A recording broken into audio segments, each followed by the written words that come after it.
Hello everyone and welcome back to the Brightworks and another episode of Beyond All Reason. Today what I've got for you, as you can already probably tell, is a pretty bizarre match that was played on an inverted version of Supreme Isthmus. So it was inverted in multiple different ways, but I'll explain all that in a second here after we go ahead and meet our team leader. So, spawning all the way up here on the northern sea coastline place, representing the blue team here is Xeno Dragon, gonna be clocking in at 28 true skills from Canada, representing the blue team there on that geothermal spot. Spawning all the way to the other side of the map, representing the red, spawning in what is traditionally a tech position. We'll have to see how that turns out this game. Commander that goes by the name of Cage Coat. Cage Coat, going to be the red commander here, leading the red team presumptively to victory. So, inverted in many ways. What do I mean by that? Well, obviously, as you can see, the land and water have been swapped here. So normally there's little mountains that hover in the, or that float around in the water over here. Those have been turned into pits and then have been filled with water. And then, of course, all of the mountains have been inverted as well, so their height has been turned against them, and they've been sunk, and now they are filled to the brim with water. It makes for a very interesting sort of a layout here, but I actually really like it. It makes these weird little water pools over here where these islands would usually be. It makes these fun little terrains over here with some coral beached up on the land over here. I almost want to think of this as like a world that is filled with water, but the water has receded in this area, and so these commanders only have a limited time to move forward and try and capture everything. Anyways, Archie will be our first commander to make a landfall here, taking an evolutionary jump forward for his team here and stepping onto the land, going for some vehicles. Going to invest in the wheel before the foot. Looks like Kaylee, she's going to be going for a couple of vehicles herself, hopefully trying to build quite a few metal extractors along the way here as well. There's quite a few of them. These are usually the offshore metal extractors, but I guess they're now the land-based metal extractors. There's also these over here, the little slope with the metal extractors for where this mountain is usually at, so maybe we'll see some amphibious constructors or the commander perhaps walking over in that direction. Either way, it's going to be a tricky one to see exactly what goes down right here, so I'm excited to figure out exactly how you play Supreme Isthmus in this sort of a configuration. We also need a name for this configuration. We need like a Supreme Isthmus underscore double inverted or something like that. Let me know your suggestion for that down below in the comments section. As always, happy to have you guys leaving me your best suggestions down there. You can also check out the Discord, by the way, in case you're looking around in the description. There will be a link to the Discord you can join up in case you'd like to send me a replay that you play that's particularly interesting. That's where I go to check all the replays here. I have an email as well that I accept replays at, but I usually don't use that very often anymore. So if you're looking to get your replay cast, best bet is to send it on over in the replay submissions on the actual Discord. Hovercraft to come out. I think that makes a lot of sense here, especially if you're going to be contesting this big landmass over here. Hovercraft are going to be good. They can dip in and out of these ponds. They can cover onto the water and then pop up back in the back line over there where the land fades to water. I think it's definitely an excellent option available right there. Boss Rat moving forward with the commander to try and put down a torpedo launcher here. Going to be blasted apart though by an LSAW that was sent across the frigate here for the Armada faction. Boss Rat blasting it apart though with that laser cannon. And the torpedo launcher finishing the job right there. Very nicely done. Yeah, Purple Commander doing a great job of pushing forward here and trying to claim these metal extractors. This missile truck right here, the Herring, missile ship rather, being quite annoying. Yeah, those dolphins are forced to make a decision. They have to commit to this push. They do commit, but they didn't see those gunboats that were there as well. And so they will go down. A nice little donation of 210 metal sent on over towards the Maroon Commander here. Yeah, that missile ship's annoying. Really annoying boss rat who has no choice but to either back off or to continue sending units to their doom. I don't think sending the units across is exactly the best use of material here though, especially considering a lot of that is just going to be reclaimed by this commander, Ben the Ninja 224466. Maroon Commander on the front line right here. Nice little establishment of rovers sent across this, so at the very least we'll be aware if an enemy sends attacks across in this direction. We do have the hovercraft lab here for AC Relly, or a Crelly. Maybe it's a Crelly. We'll go with a Crelly. Do we have a T2 transition? I wondered if any commanders here were just going to go straight into T2. Doesn't look like it's the case here. Mostly just sticking around on T1. It does take quite a lot more metal to go for T2 than usually it takes. Kaylee here, going for these land-based forces, which is pretty interesting because she has all these metal extractors right here, but is going into the land-based economy. So essentially a naval economy, but using it for land-based stuff. A little bit of a run by over here as a couple of goons do take down the economy for only ticks. who's got to be a little disappointed in his inability to play with ticks, at least on most of this map now. Rovers certainly trying to get some value out. I think the Seekers are going to have more than enough to say about that, though. Yeah, mopping those up quite nicely here. Now, one thing I like covering about these maps is that it does allow you to refresh your thinking on how you might approach a strategic position, or how you might approach a different strategy, you know, differently, right? How would you approach a situation differently is what I'm trying to say. I think it's pretty interesting to think about these sort of things. For one, we have these really interesting spots where, like, for instance, you have these these geothermals all the way at the bottom of the sea. Makes sense, I guess. It's sort of like a geothermal vent, a hydrothermal vent. That's what those are called. Ben the Ninja, man, completely full on metal right now. Could absolutely stand to build quite a lot more build power right now. The Maroon Commander could. So much metal going back to that commander and just leaking out of the way into the economies of his teammates. Not the end of the world by any means. Definitely better to have that metal go back to your team than to not have it go to your team. But certainly want to spend it as much as you can.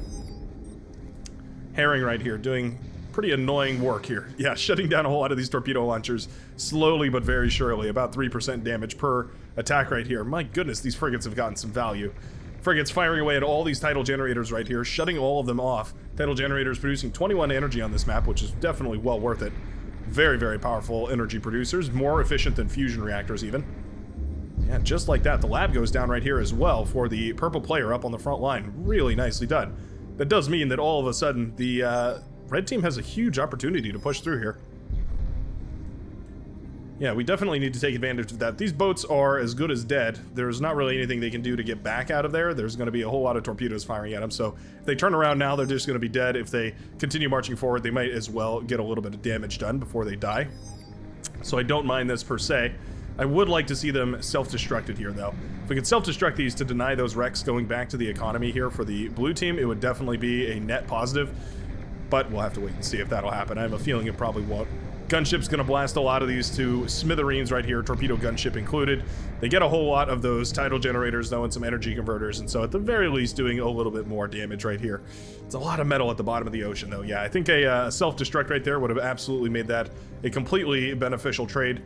I think in lieu of the non-self-destructed boats right there, though, those unscuttled ships are going to be quite valuable to either resurrect or reclaim here. Either option available. Looks like only Tix is going to start reclaiming. There's also a lot of trees on this water world that has been flooded. Also means you always have an opportunity to eat up a whole bunch of that energy and go for some especially greedy builds. We do have a T2 lab up and running right here for Xeno Dragon, so at the very least we're going to see T2 on the front line here eventually.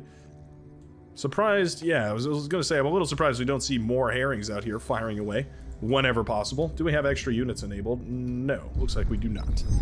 Good to know. I always forget to check, so good to know in retrospect here. But yeah, there we go. Those missile herrings, or missile corvettes.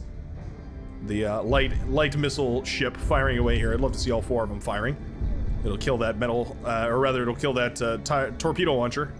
Typhoon launcher is what I was about to say. It'll kill that torpedo launcher 4 times as fast, which is always nice. We've got loads and loads of blitzes over here.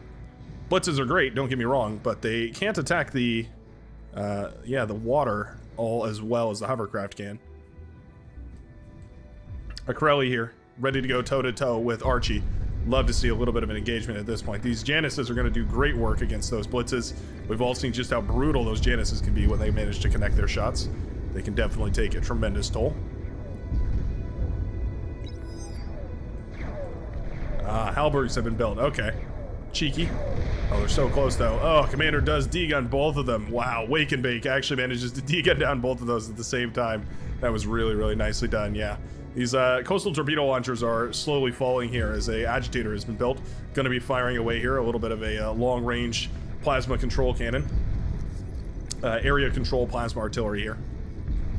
Firing away at whatever it can. Destroyer also takes down the remainder of these coastal torpedo launchers, the Anemone.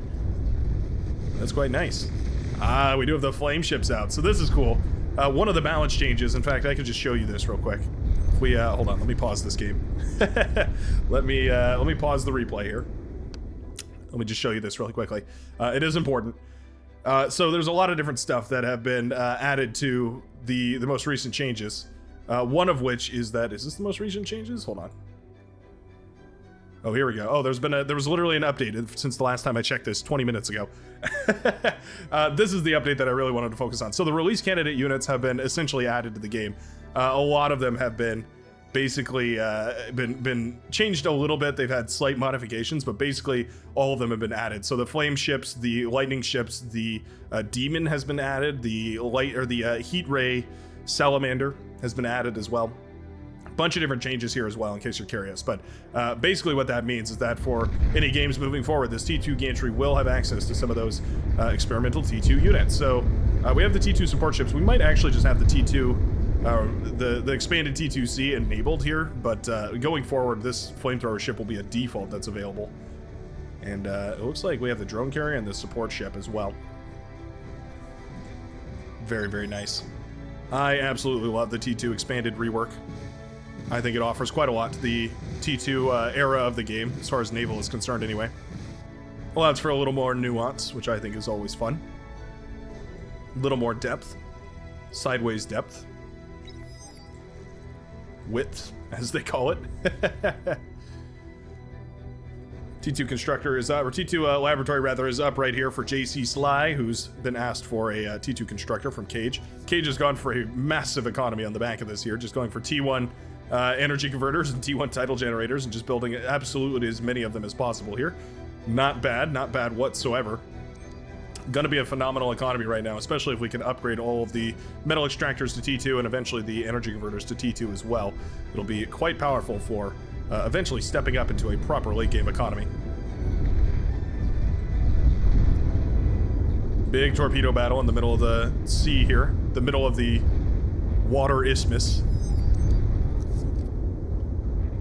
Battle handily won right here by the forces from purple. Very nicely done. Yeah, Destroyer's doing a great job of blasting away all of those torpedo launchers from long range here, becoming very, very efficient. There you go. Metal extractor goes down as well, very dangerous. There is a destroyer out now and available for Rowland. However, it's going to be a little bit tricky to get that single destroyer to have as much value as it really needs to be. Oftentimes, one of the best ways you can manage a big choke point fight like this is to actually just hand off all the units to one player and let them micro their absolute hearts out on the front lines. It can oftentimes be the most efficient way of doing that, just because, yeah, if you have one person focused on moving the units back and forth here and they, you know, relatively know what they're doing, you're going to be in a pretty good spot. They'll all be, all the forces will snowball with each other, right? So you won't have to worry about that as much here. Ben the Ninja moving really far forward here. Oh no, yeah, he's trying to reclaim off this field, but there's so many submarines. Takes 10 shots in total to kill a commander here. I guess 11 technically, because the commander will regenerate just a little bit.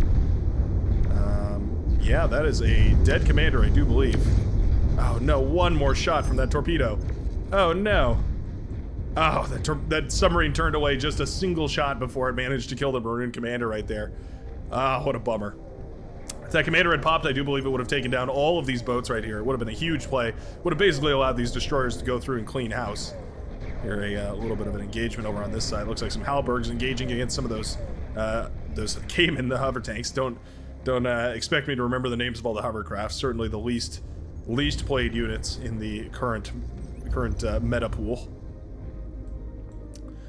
It looks like these Janus have done pretty well for themselves. I see the scars of Janus fire all over the place here. Rovers all over as well. And we're actually all the way up to a T2 vehicle bay here for Archie. That's quite interesting. Do we have a T2? Yeah, we are going for T2 over here. All right, both commanders, I guess, deciding to step it up to the T2 stage here. R. Kelly. Sorry, not R. Kelly. That's a Freudian slip right there. A Crelly. It's, yeah, reading things backwards, right? Gets me every time. A Crelly here, the yellow commander. Now has to deal with these bulls on the front line, and that's a difficult ask, especially for a T1 army. Those bulls are extremely potent. Rover here reveals the commander's position. Yeah, that cloak is making it really difficult for this bull to stick around and figure out where to shoot at. These medium tanks jump on top of everything here as well. Rovers jump on top of all these units, causing a whole bunch of friendly fire just as well. Yeah, that's a nice little play right there by the green commander. Making sure to use his units appropriately, right? Using the lighter units to trigger all the Januses into firing, and then using the bulls to come back and clean everything up. Also microing back the bull right there. Very nicely done. Battleship is at the front lines, though. It's going to start tearing away at whatever it can. Yeah, that heavy despot. Super, super good. Gonna put in some serious work. There he goes, blasting away at some of those tidal generators. There's also plenty of land entrenchments over here that would be well suited to be blasted away by that battleship. There we go. Agitator taking some hits. Looks like the yellow commander did go down over here to these bulls, by the way, on the northern side. Agitator's going down, though, over on that side. Very expensive to lose these for the hot pink commander. I think Catanova would be much obliged to eat up some of these wreckages here and just turn them into this T2 lab. Go for some of those some of those amphibious tanks here. Do we have the printer? Okay, yeah, we do have the printer. So the not experimental units, the release candidate units have been enabled. The actual setting has been enabled. This is not just the default version of the game. The units that have been authorized, I guess you could say. We definitely want to clear these out, though. Yeah, that agitator's doing a little bit of damage over here, and it's pretty annoying. Definitely want to shut that down as much as possible. T2 coming out from cage here. Very good to see. Hover tanks, quite good. The laser hover tanks, that is, the halberds. They're kind of like a baby version of the cataphract, but better in a lot of ways. Which is pretty funny. Bull's going up against a mirror image here. Yeah, Akreli cannot afford to lose that bull. That is just too much damage headed on over towards that side of the map. We are eating up the commander's wreckage as well, turning it into more and more of these super heavy tanks. Gonna be sending those across. Yeah, this is looking worse and worse right now for the yellow commander. Who just doesn't have the units up and running at the moment in order to defend all this. Lightning tank gonna be good at dissuading those units from pushing in here. Very tricky. Micro this back. Maybe there's a chance. Yeah, okay. 2 of those bulls do go down right here, and that's a lot of metal.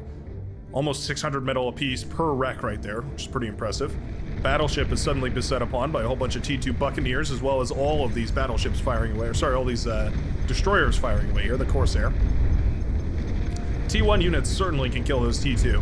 It's a much more slanted battle than you might imagine, or much less slanted battle than you might imagine. This T1 army is certainly capable of putting up a significant fight over here. The Buccaneer, extremely powerful against underwater units.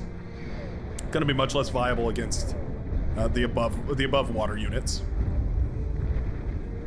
Their laser beams just don't hit quite as hard. The real superpower here is that battleship, though, contributing so much long-range firepower, and now there's about to be a second one on the field as well. Eventually, I think those battleships are going to be able to overwhelm the amount of firepower that we have right now, so it's good to see that at the very least JC Sly has got himself a battleship headed out to the front lines as well in order to counter-fire against those blue ones that have been terrorizing the high seas over here for so long.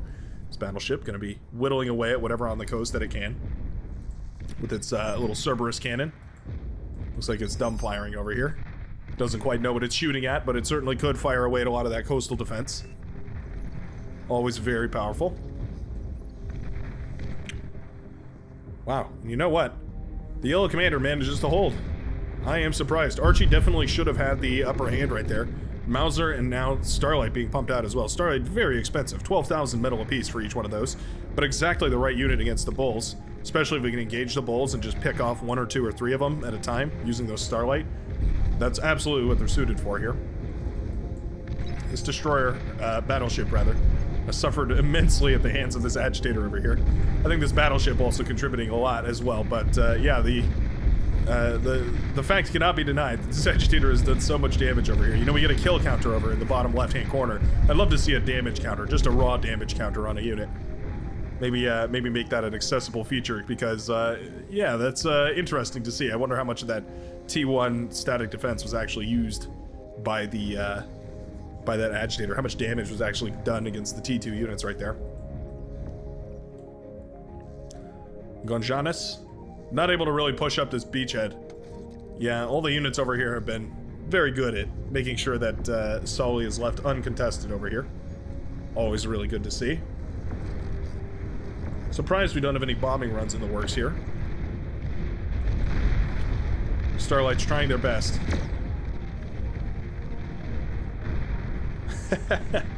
Man, I underestimated the bull once again. Those things are just so sturdy and put out such an overwhelming amount of firepower.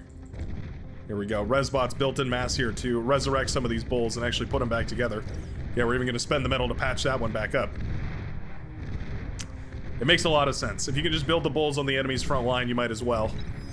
There they go, now firing away at the bull in production right here, coming out of the yellow lab. Uh-oh. Bull goes down. Lab in a lot of trouble here as well. Down it goes. The T2 lab falls. Immediately a beamer turret or 4 pops up right now. Don't think those are going to have much of an effect, though, as these bulls are going on a rampage.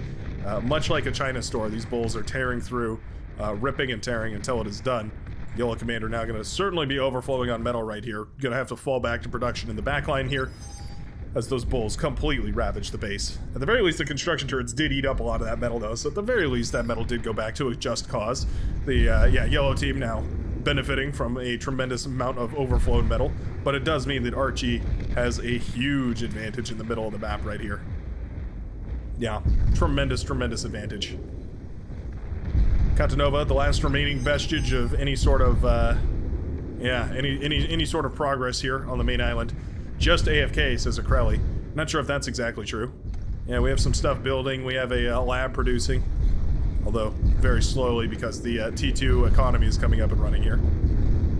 Quakers firing away at the static defense over here as well, forcing Wake and Bake off of that shoreline. Very nice.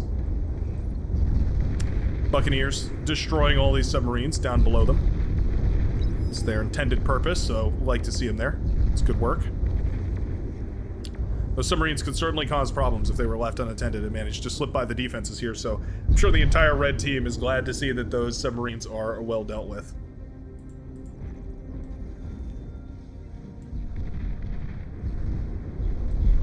Those destroyers are very tricky, though. Ooh, submarines get a little too close to the shore. Feel the burn from some of these anemones, the coastal torpedo launchers. Oh man, they are doing great work, though. Yeah, they find a whole bunch of these flamethrower ships. Flamethrower ships with no anti-submarine weapons. They see the trail of the submarines moving under the water, but they can't really do basically anything else. Oh no. Yeah, that really burns. These submarines are going to go in an absolute tear. Meanwhile, Catanova in a whole lot of trouble as well. The Bulls do take down the hot pink commander, and that's going to be one more down for the count. Ticks are streaming in as well. Not sure how necessary those are, but I guess it works. Gives a whole lot of vision to those Bulls. They really can fire for quite a range. And just like that, the entire island, the entire land island over here, taken over by the green commander, who's also going into a proper T2 economy here. Very nicely done. Love to see that we're not stagnant here. We are continuing to grow and expand, constantly adapt and overcome the surmountable difficulties that have been presented. Beamer turrets coming up here, so that's quite nice. Hopefully Archie is able to express his advantage now in some such way. Wouldn't mind seeing a transition to hovercraft, wouldn't mind seeing a transition to airplanes, wouldn't mind seeing any sort of transition, but I think at this point we really need to start considering it. Don't think these bulls are going to have much effect here. They're so pricey too. 950 metal per bull. I mean, if we just highlight these really quickly. Sum total metal count in the for all these bulls is 13,300 metal. Absolutely ridiculous. A huge sum of metal that's been put into those super heavy tanks. For what it's worth, they serve a glorious purpose, but yeah, it is brutal to watch all that metal no longer become useful. For some reason, I feel like I've never seen an advanced geothermal come up underwater. It just feels like something I've, never encountered before. Don't even know why. Guess there's not a whole lot of geothermal naval maps. Anyway, missile ship here are going to start barraging Wake and Bake. Archie has resurrected the commander over here. That's quite nice. What is our transition right now? Archie going for some anti-air trucks, actually. Really like that move. Gonna keep at least his left-hand side from the affronts of a air player, and did go into an air lab. Okay, nicely done, yeah. I think going into T2 air makes a lot of sense here. T2 air is definitely a whole hell of a lot better than the T1 or the seaplane air, either one of those. T1 obviously, but the seaplane a little less obviously. So yeah, I mean going into T2 air makes a whole lot of sense actually. Hovercraft pushing on this right hand side. We do also have a lot of cutlasses moving forward. Sully's commander is out in the middle of nowhere. Yeah, a little bit exposed right there actually. Yeah, gunships jumped on top of all this as well. Looks like a lot of Mauser went down. Those Cutlass fire their little Gauss projectiles and do a damn good job of clearing out anything they can find. Always happy to see the Cutlass in action. But this is brutal. Xeno Dragon pushing forward with these destroyers, pushing forward with the Buccaneers. And this is kind of exactly what I was talking about. Once a single player has control of the entire Navy, they can start pushing forward synchronized, or in a synchronized way. This is exactly what you get. I think it's exactly as powerful as you're gonna get. Destroyers now firing away. We have mass destroyer production coming into the backline right now. JC Sly producing a whole bunch of them. We've got 3 headed up towards the front right here. The real winner of this battle, though, are these res subs that are keeping everything patched up and well held together. Not to mention all the submarines, the advanced submarines that are coming out. The Kraken, the long-range attack submarine. Oh, and torpedo bombers as well. Gonna be fabulous for blowing apart a whole bunch of these super sturdy units. Excellent teamwork right here from the blue team. Definitely showing us their skills. A couple of sonar planes headed across the map here. They do find Archie's commander lingering in the water over there. Very nice. A couple of bombers coming out as well. The seaplane bomber here, the Tsunami. Drops heavy impulse warheads. Very, very powerful bomber. Is it going to matter, though? Production facilities are under siege. Tidal generators go down. The lab is in trouble. Flamethrower ship having a field day. Yeah, there we go. The build power falls under siege. The battleship destroys the production facility. Everything is starting to fall left, right, and center. Oh, this flamethrower ship is going on an absolute tear. Down goes the yellow commander's entire production base, saving his green ally over here. Definitely very well done. Yeah, just like that. It looks like the yellow player will tap out of the game over here. Very, very nicely done by the blue commander, breaking through and tearing across that section of the map here. These Kraken are still built in mass, so I'd love to see these continuing to apply pressure. Oftentimes you need something a little bit thinner to go in front of them in order to, screen for enemy units. Also just for vision, that sort of thing. Gunships firing away over here. Nothing these flak ships aren't more than happy to shoot out of the sky, but definitely having a tough time with those seaplane gunships. They are very sturdy after all. A bunch of ducks have waddled their way across. More than enough units over here to clean all that up, though. Yeah, the blue team just absolutely looking indomitable here. Leading by about, I want to say about 200 metal, as far as the economies go. Submarines also crawling along the bottom of the sea here and firing away at whatever they can. Definitely enough submarines to take down the T2 Buccaneer right here. Well, if they focus anyway. Little unfocused. If you just take down the Buccaneer, there's absolutely nothing to stop these submarines from destroying all this economy over here. Fortunately, I suppose for the Buccaneer, the submarines are a little preoccupied.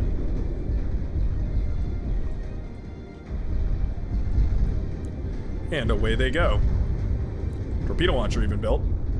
Sure, why not? Well, build power in a whole lot of trouble. If we'd taken down that build power, this would have been really, really nice. Buccaneers eventually headed over in that direction from Cage, but I think there's just too much. Already the bases have fallen over here on the right-hand side as well. Looks like a lot of the production was shut down over here. Definitely going to be really difficult to recover back into this. Submarines firing away. Not sure where these advanced torpedo launchers aren't firing. I guess they don't have enough vision over here. Yeah, you can see as soon as they have vision, they can absolutely tear apart these units here, but they are fairly short-sighted.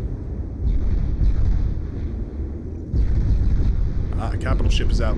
JC Sly working towards an end goal here. Goes for the capital ship. Going to be difficult to break down in a full frontal assault. However, that's not the only option that the blue team has here. They've complete air superiority at this point, so it wouldn't be surprising to see some bombing runs, some torpedo gunships, or maybe just some regular gunships. We could even go for nuclear bombers or dragons. Any of that air superiority tech would be well worth it at this point. Archie should definitely start eating up these bulls, though. No reason to keep those bulls around, especially if you could use them to pay for a T3 transition here. We're going for T2 air. I wonder if maybe we're going to go for some torpedo bombers. Wouldn't be the worst idea. In fact, it'd probably be a pretty good one. A couple of drones firing away over here. Always cool to see those in action. Blasting away. Very, very slowly, tickling down these forces over here.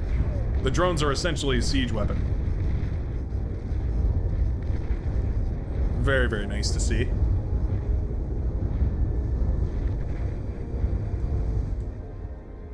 torpedo gunship's going to tear down this area over here. Very good. Slowly but surely whittling down the economies right here for the red team. You can see now. About 900 metal for the blue team, about 550 metal for the red. Absolutely love this naval comp we've got going on, though. It's Buccaneers. It's Buccaneers, that's it. To be fair, there is a single black Hydra as well. That capital ship going to be very difficult to deal with, but Buccaneers, other than that. These long-range battle submarines, or the siege submarines, what are they called? Long-range battle submarines. Yeah, I had it right the first time. They're gonna do quite a lot of work against these Buccaneers, but the Buccaneer is basically the perfect unit to deal with these. So just like that, those very, very expensive submarines will be lost. A bit unfortunate, considering the cost that had to be paid in order to get those Buccaneers up and running. Love that we have a couple of res subs trying to eat up the capital ship over here. That's just adorable. So much metal available all over the place, though. Definitely think they could eat up at least a capital ship's worth of metal just by reclaiming all the ships that were lost at sea over here. Big airwave is sent, though. I think these bombers could do huge, huge work. There we go. Destroyers putting in a significant amount of firepower, contributing greatly to the success of the front line here.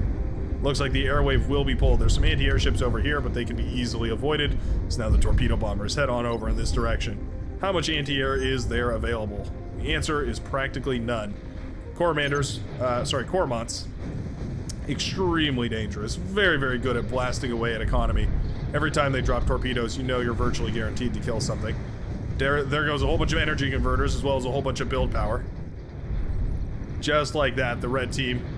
The entire economy is almost entirely wiped out in the first couple of waves of bombing that happened right there. Build power is certainly going to be the next ideal target here.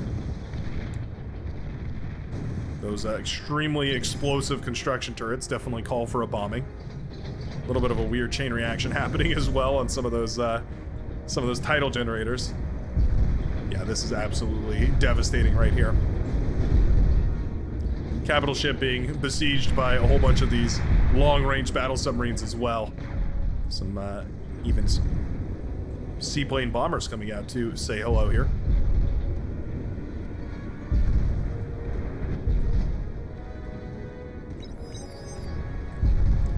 Very nice. I'm glad that we're focused here. The green players, especially on the blue team, definitely seem to be focused, and I can appreciate that. Cormorants going to be now bombing a advanced geothermal over here. Not sure exactly what happened to all their bombs. They disappeared or something. They run out of gas. Oh no, they targeted something else. Okay. There we go. Advanced geothermal. Wow, it still managed to take down some of those planes. That advanced geothermal was so far underwater, and it still managed to take out some of those planes. It's amazing. Capital ship does go down right here. What a tremendous waste of metal. I am almost always skeptical of capital ships just because they are so difficult to get value out of. Looks like some ambassadors will be firing away over here, blasting away at a whole bunch of these halberds. Sheldon also going to be doing the same thing.